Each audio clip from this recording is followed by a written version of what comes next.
Je vivais ma vie de manière très insouciante, très spontanée, très loin de l'Église et de Dieu aussi. Et un jour, c'était un dimanche, je me suis réveillée avec une décision intérieure, celle que je devais aller me confesser. Je ressentais comme une sorte d'inquiétude par rapport à ma vie, à ce que je faisais, où j'en étais et où cela me conduisait.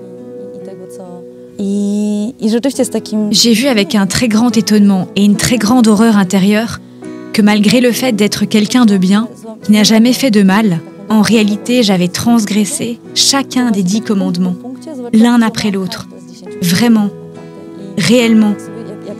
Et alors, lorsque j'ai vu cela, tout en masse, j'ai eu vraiment peur que ce soit fini, d'avoir tout simplement perdu la vie éternelle sans qu'il n'existe aucun moyen pour qu'une telle quantité de mauvaises choses me soit pardonnée.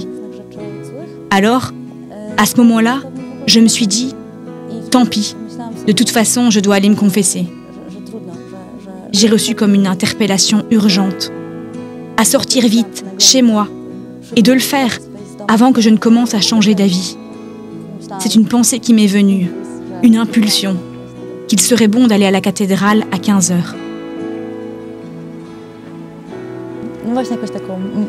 Et donc j'ai commencé cette confession avec une grande détermination, et le prêtre se taisait pendant toute ma confession.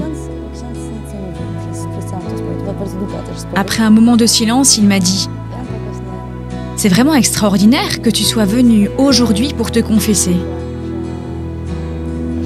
Pourquoi aujourd'hui ?» Je lui répondis « C'est presque comme ça. Tout simplement, j'ai senti que je devais me confesser aujourd'hui. Et tu sais ce que nous fêtons aujourd'hui dans l'église ? Non, je ne sais pas. Pas trop.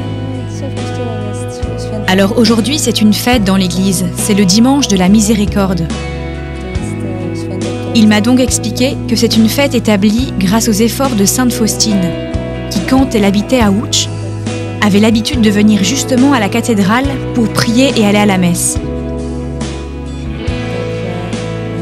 Aujourd'hui, je suis persuadée que c'est grâce à sa prière que moi aussi, je me suis trouvée ce jour-là dans cette cathédrale.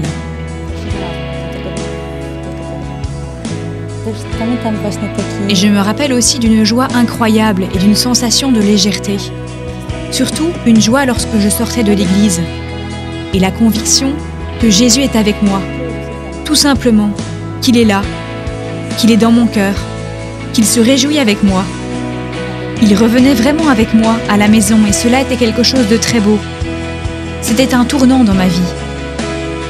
En fait, lorsque nous nous imaginons ce que c'est que la miséricorde de Dieu, nous n'avons pas de moyens pour l'imaginer de façon vraie.